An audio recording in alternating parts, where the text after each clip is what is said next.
Okay, first question.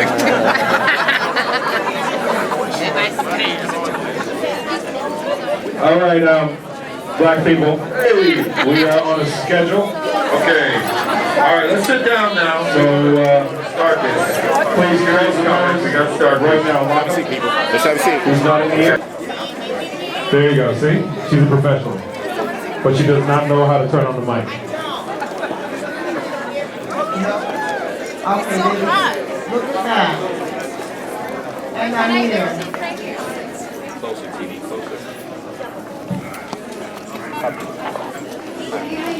I love that. That's why I love you. See? I wish I had a manager. I'm managing.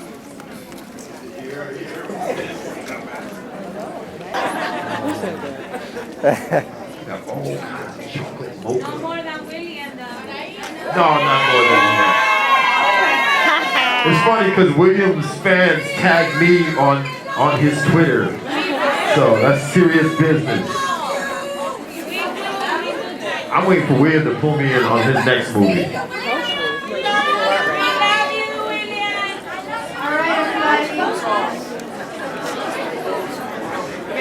Damn, Willie, can you hear me? No, yeah, okay, good. Willie got signs and everything. People, they all like cousins from Cuba. They came over here.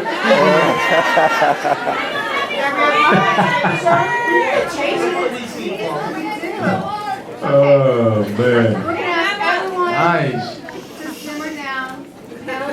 The Cubans are all the way in the back. Yeah, why is that? But they're the loudest. So we have lots of fans. We want to get this conversation started. First of all, I just want to say welcome to the 18th Annual Urban World Film Festival. We're so excited to be here. We are extremely excited about tonight's conversation. I want to thank Lionsgate, Liz Berger, and the rest of the Lionsgate, Quincy Newell, for helping us partner with us and put this together. We're very excited about it. We've got some amazing men and women on this panel, and to lead us in this conversation about a film that is forthcoming that we are very excited about and want to get you equally excited about so that you can push the word out in your universe. But I'd like to introduce someone who is a friend. We worked together over the years. She is a cinephile. She's at Sundance, she's at Tribeca, she's at Urban World, so she's very much in this industry, in this world, and she always leads a great conversation. You may have seen her on Bravo's fashion-themed talk show, Fashion Nice. And I'm sitting next to her. Baby. And I'm sitting next to you. Real housewives of the East Village. So, Levy, I'm going to turn it over to you because the conversation has already started. Yeah, it's already started. Thank you guys so much for showing up for William and Company. Willie and Co. William Cole, because I mean, I don't even know. I thought we were here to talk about addicted, but I think we're all addicted to William already. Yay! Now, I know there Willie Manilli. a lot of fans here. Oh, now, I got a man crush on William. Stay away from him, okay? No, baby, he's mine. okay, guys, if you can stop fighting over William. I have someone who is actually a very big admirer of yours here, and you have a special message for her, yes? Yes, I am. Scarlett. How do you pronounce the name? Clara. Clara. Clara. It's her birthday today. Clara. Hey, Clara. Happy birthday, Clara. Stand up, Clara. Let's Happy birthday. How are you? Stand up, Clara. Where are you? Can I go and give her a Yeah, kiss? go. Give her a kiss and set the place on fire. See, that's how you become sexual. Okay, here you go. Relax, goddamn, relax. That's why we like Happy William. birthday, Clara! It's her birthday today, and I think she's turning 80, something like that. 80 years old. Wow. And her son brought her over here just to see us. You know, it's that's He's a a good good son, son. man. Yes, he is. Wow. Tyson, we got another special guest for you. Where's Shaniqua? Where's Actually, She's on the stalker list. We couldn't let her in for her. Couldn't let her in. Johnny was always here. But guys, let's settle down because we are here to talk about Addicted. A little film that I say, you know, forget about 50 Shades of Grey. We're going to talk about 100 Hues of Black. And Latino. Don't forget the Latino. I'm Cuban will cut you in the door. But you know, that's just black who speaks Spanish needs to write some things, darling. People of color, darling. That's all in one pot. Melting pot. But... All right, hold on. Tyson needs to stop texting. We can't just I was Instagramming. Okay. Unless you're going to Instagram the crowd. 300 people in here. So guys, a little bit of housekeeping. You're not allowed to take photos of any of the clips that are going to be shown, especially not the trailer. So just please respect the rules or you will be tased and removed. Tased. Honey, not teased. You're always doing enough of that up here. And so now, without further ado, we're going to run the clip from the trailer of Addicted. He's our Latin lover in all of our dreams. I guess so. And last but not least, my dear friend and one of the finest men for the longest, Mr. Tyson Beckford. Beckford and Cabral are drinking the same water. They don't age. It's insane. Exactly. Smart water. Get an endorsement. Here you go. Boris, this is your film, baby. You are the put-upon husband in this film. That's right. Yeah. Don't look at me, man. Record. I didn't do it. I didn't do You had a anything. lot to do with it. You're the villain. But It's the homewrecker. Boris, it's the homewrecker. You guys are all homewreckers. It's a loose cast in more ways than one. But Boris, you know, you are the put-upon husband, and traditionally in these kind of films, you always see the woman who's been kind of, you know, mistreated and used and left sitting at home, pining away for a man while he's out philandering. But in this, you know, Zane turned it on his ear. It's you who gets to sit at home, wondering where the luscious Zoe is. So when you read the script, what kind of drew you to the character? Well, I knew about her book, and when Billy called me to sit down with him and talk about the script, after I read the script, I wanted to see his vision because one of the things that was important for me in agreeing to do the movie was that I needed this to address the topic of sexual addiction because it's a topic that traditionally has been ignored in our community, has been misused, used as excuses and never really dealt with. So I wanted to know what his take was on that subject and that it would be represented in a way that could actually lead to some conversations in our community. Well, this next clip that we have of you and the luscious Zoe is going to lead to a lot of conversations. So let's roll that clip. Well, yes, I've known Boris for a very long time, and I think that was the first scene of the movie that we shot with. You had just flown in, literally like that, like right, you flew in from the airport. And came Half hour before. Yeah. So, you know, we were really rushed. It was a really rough schedule, and didn't really have much time to think about that scene. It's lucky that I have a relationship with Boris and no one, but it was kind of like, let's get undressed and let's do it, and we shot it really fast. And he'd worked with Sharon before, and we'd all talked about the sex scenes in advance, you know, and they'd all been storyboarded. So we knew exactly what we were, you know, going to be doing. But I have to say, Boris made it very easy. You know, he's a comedian, as you can see. Yes. And so it wasn't too heavy, you know, whenever we were shooting these scenes. And it just worked nicely. It was, you know, kind of like put him in and shoot it and act like I wasn't seeing what I was seeing.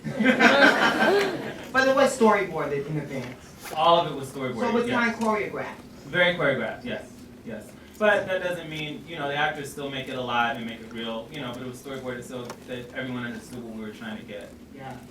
It's important too when you deal with such a subject matter that you have somebody at the helm who you trust and who who shares his vision with you beforehand, so you know you're in good hands and you're taken care of. Because obviously you wanna respect the scene and you wanna give your best, create the chemistry with the other actor. But it's very important that you have a director who knows what they're doing and who you trust completely.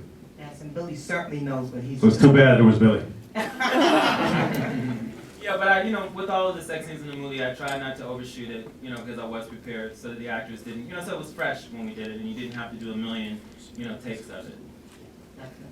Zane, what was it like to see your your idea of the sex scene come to life on the big screen? Because you write such detailed, sexual accounts.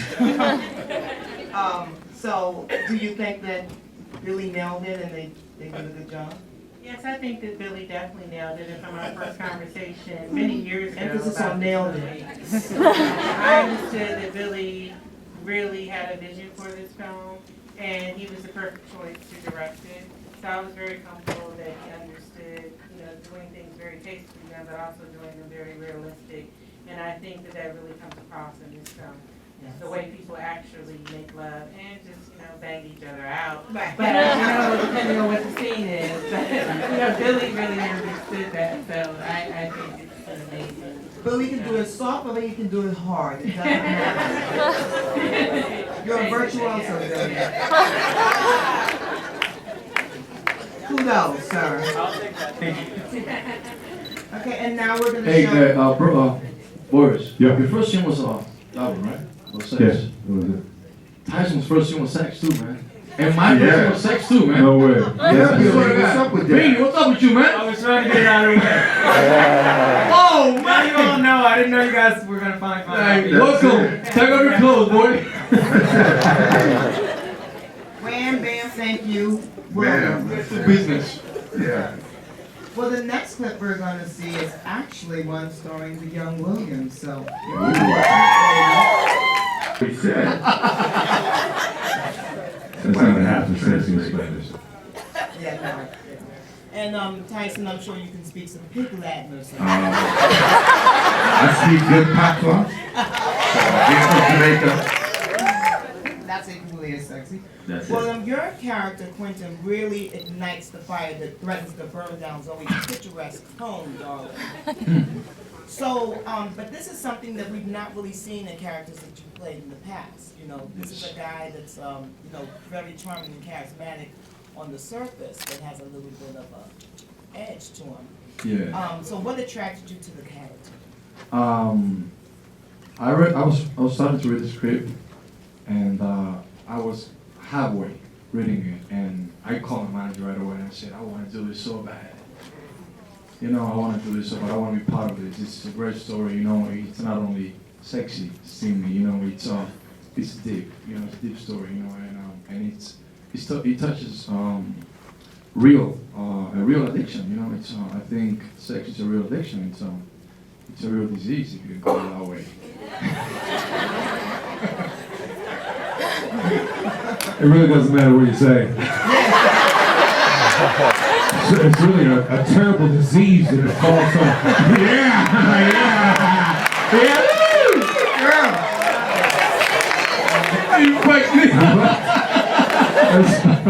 There's a lot of moisture in this room right now, Boris.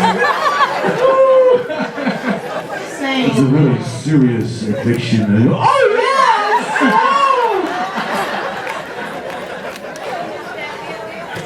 Zane, when you wrote the character, did you envision him as a William type, but like in the book? Actually, yes. Because for Zoe to be married to someone who looks like this,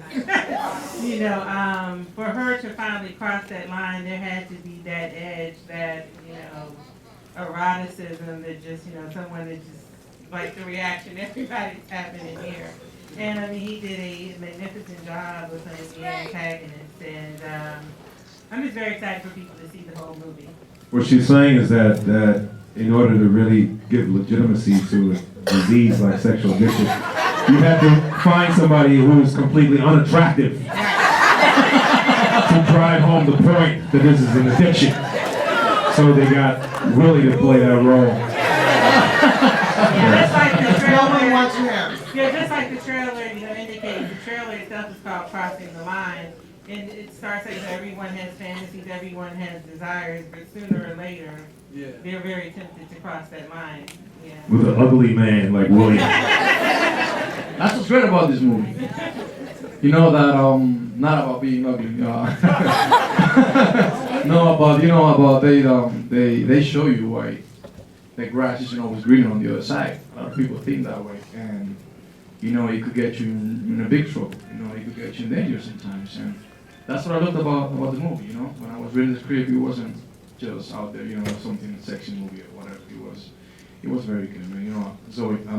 Zane, it was a pleasure for me to be part of this. Very good. He's so sweet, huh? Oh, I hate that.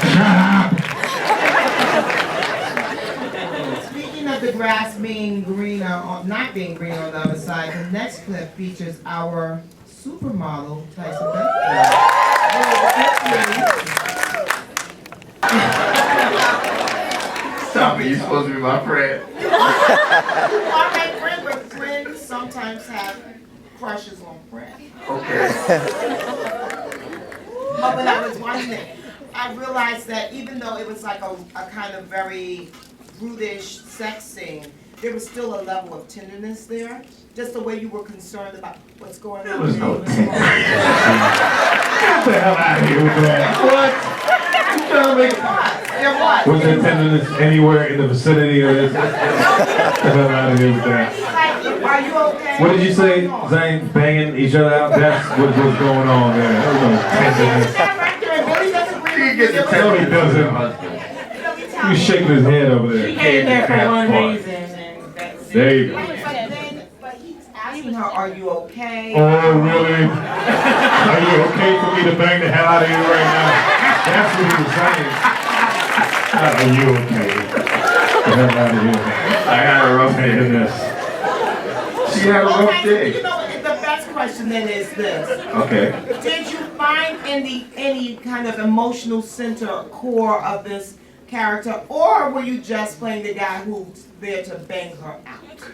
Well, I started off as the guy who wanted to bang her out. And then, this Corey starts to fall in love with her.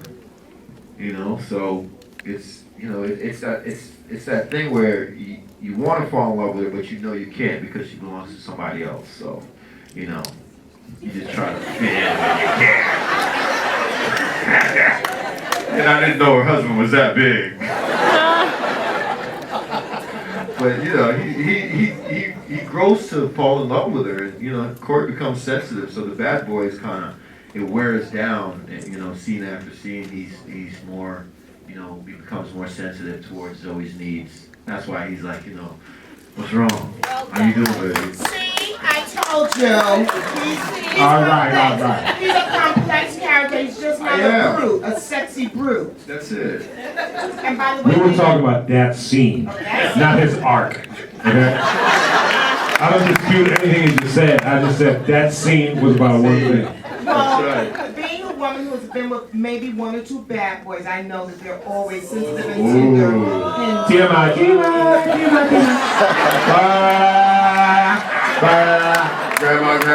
Grandma.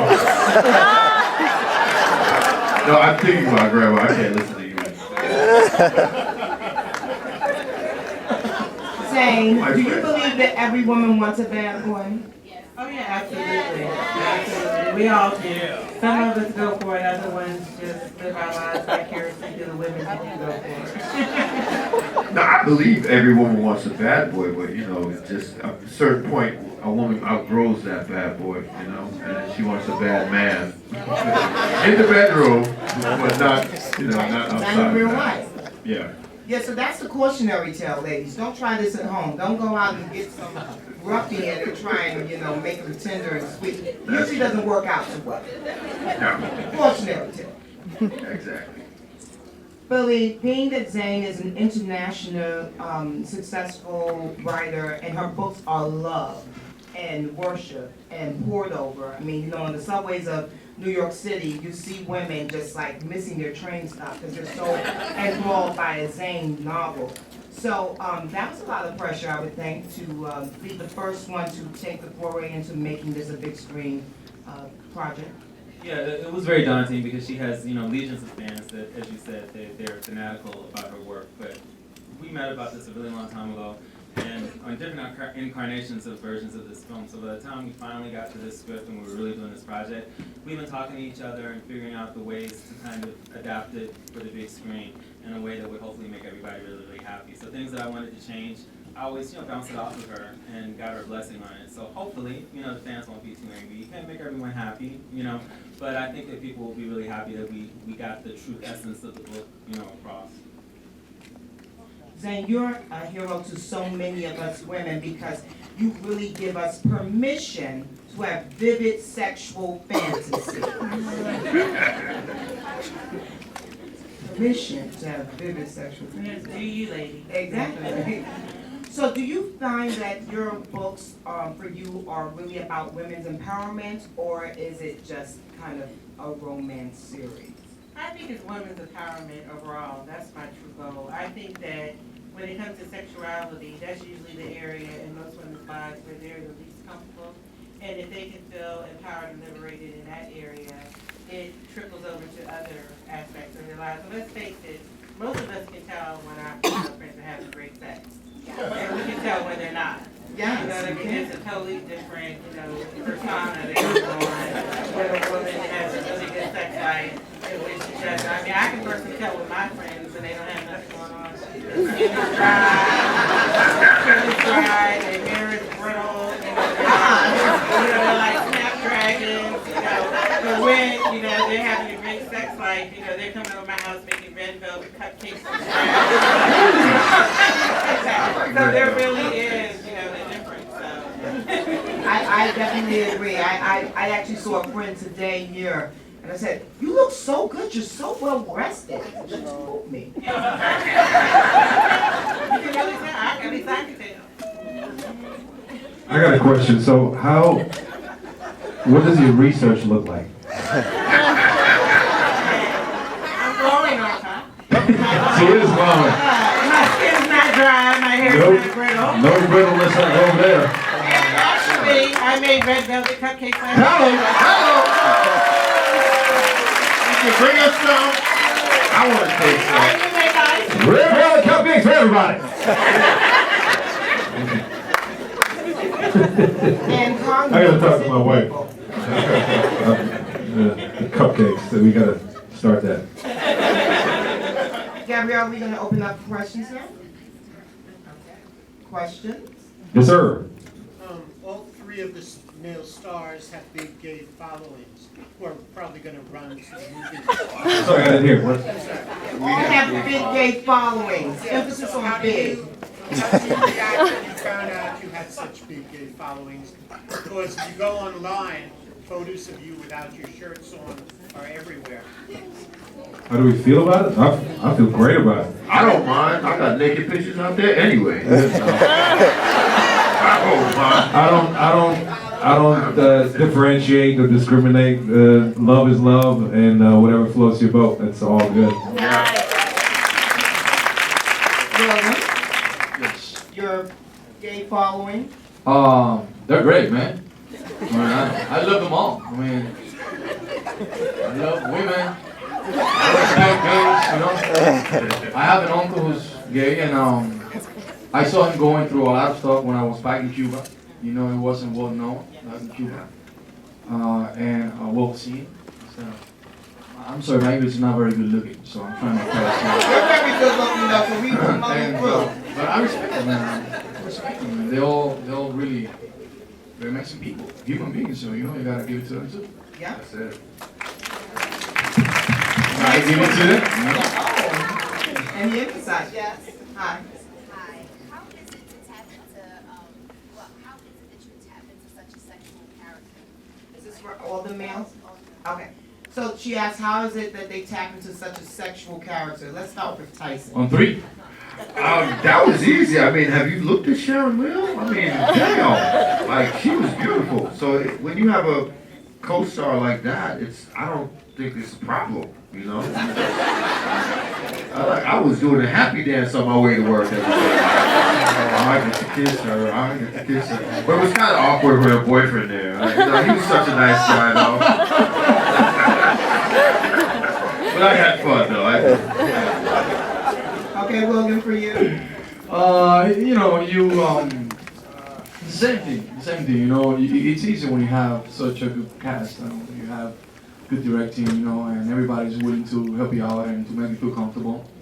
But it happened to me the same thing, man. Yeah, I mean, hey. My first scene that we did, her boyfriend was there, and I was like, well, if he wants to see her girlfriend getting spanked, you know, like, I'm alright with it. If he's alright with it, I'm good with it.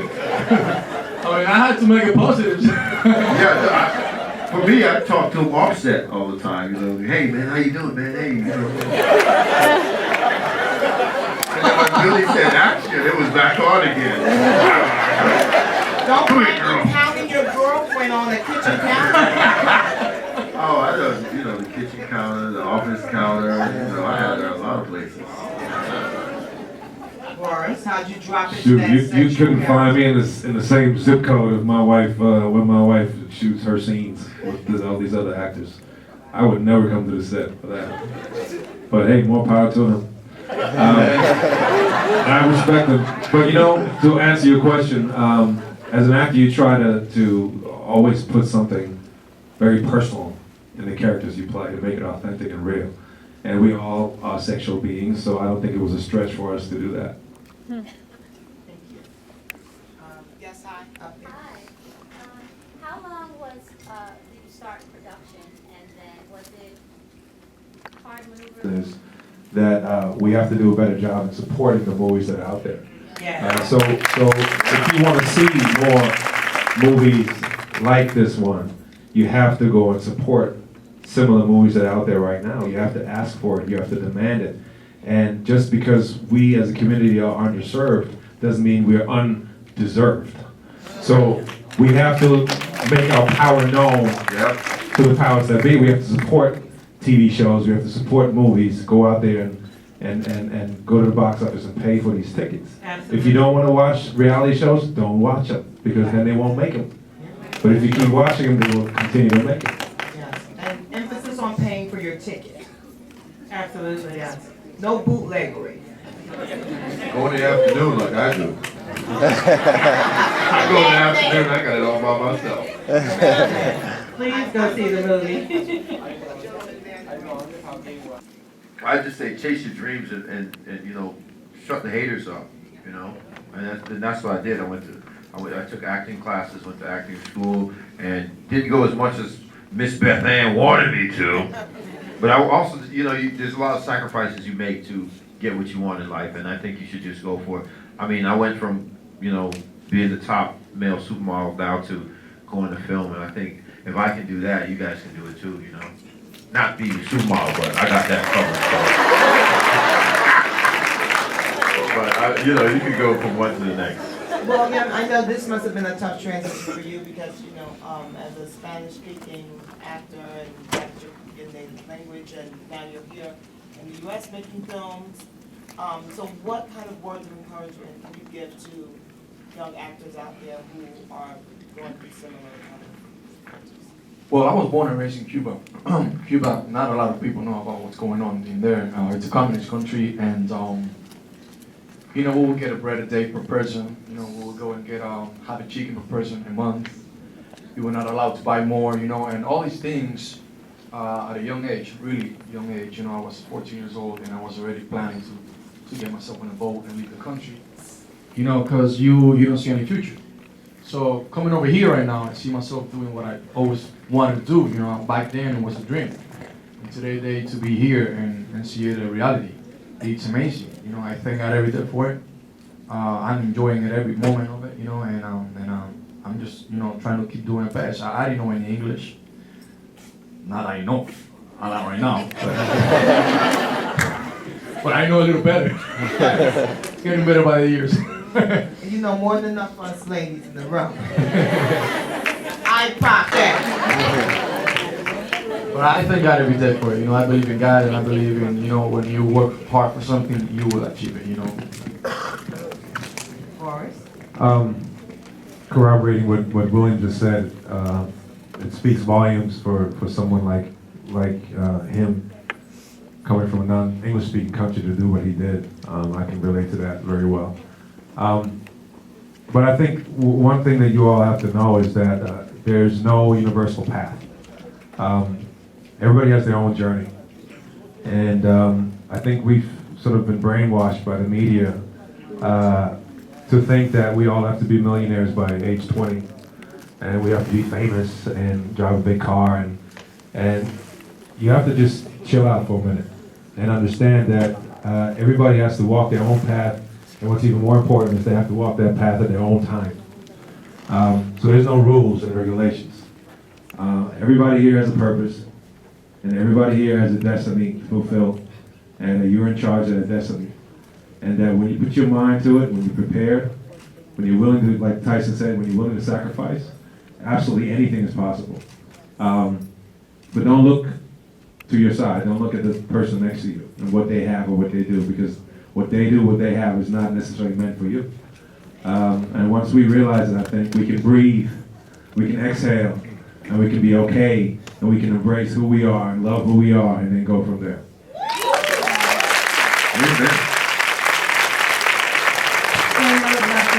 Give up word about writing because it's such a solitary sport, you know, and so what kind of words of encouragement can you give to the writers out here, not just the young people, but writers in this room that really want to do what you've been able to accomplish, which is stellar? Well, first of all, let me say that when I first started writing, I never had any intention of actually publishing anything. I was just entertaining myself. And I still pretty much write for the same reason.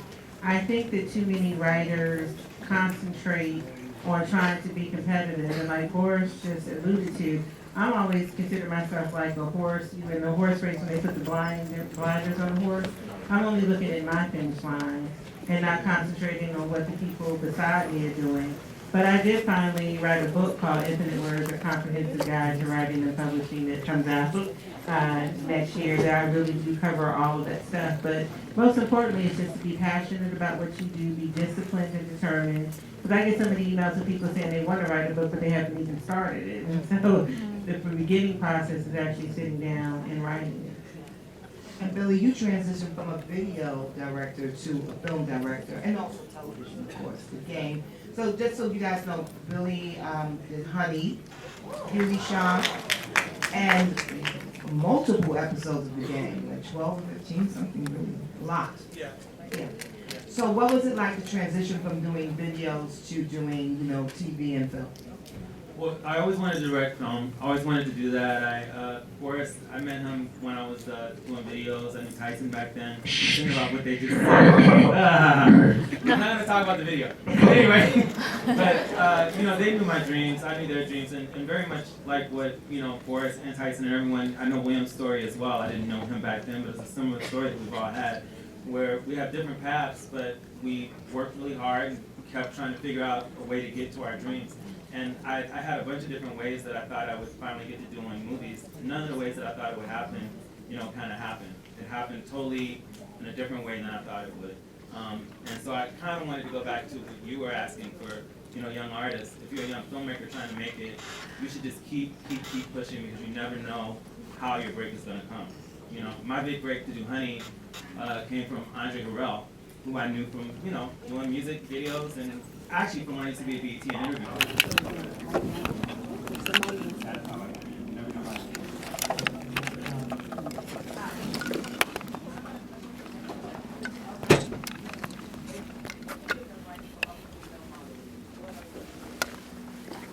We want to know if Tyson could give advice to a up-and-coming male model, what advice would that be? Keep wearing that hat and make it. What? You get to do this. It's living his mind right here. This is going to sound crazy, but honestly, I'm addicted to my children. I'm the same way. I'm addicted to Lego. I can't help it. I have to build all day. Zoo, that I didn't have enough in Cuba, I'm addicted to food. I'm addicted to my motorcycle and chocolate. I like chocolate from like all over the world. So I have like my friends bring me from like German Sweden. chocolate. Yeah, I've had German chocolate. Oh, you know the purple wrapper? Woo! Brother! Yeah, selfie. Next question, guys.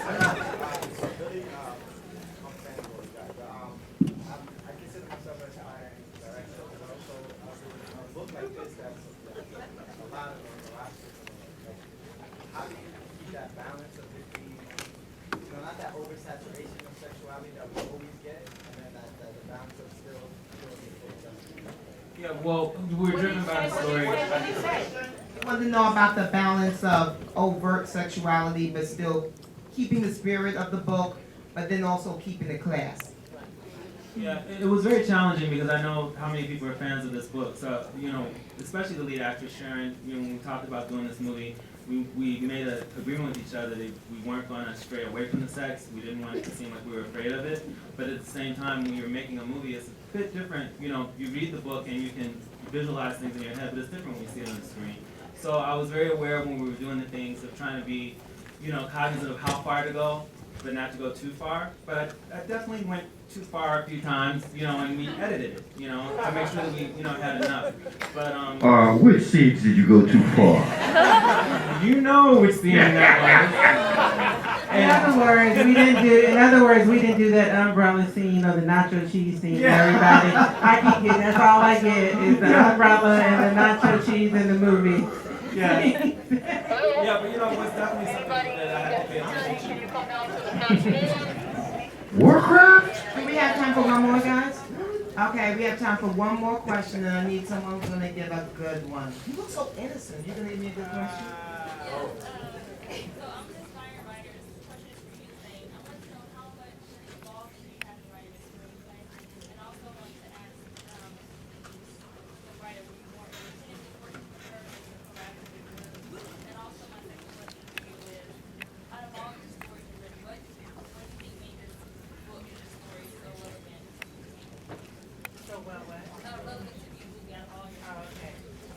Well, first of all, I did not write the screenplay for this particular movie. I did write all of the scripts for my television series and all that stuff. And also, I wrote the script, actually have the play launching 11 days after the movie, based on my latest book, The Other Side of the Pillow.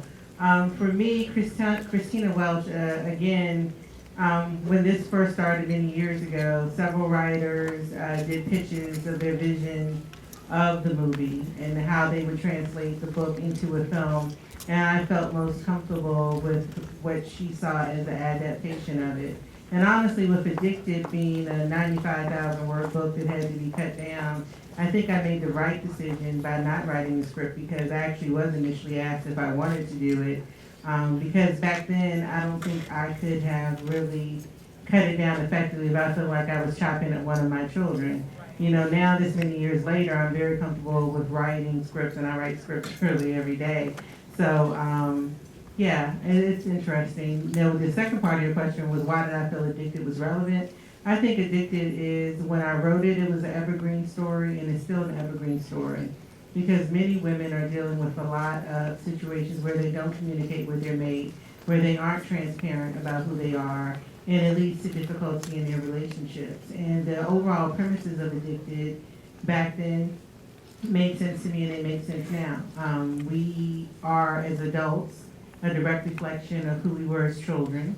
Women are very sexual in nature. A lot of us don't really, yeah, absolutely.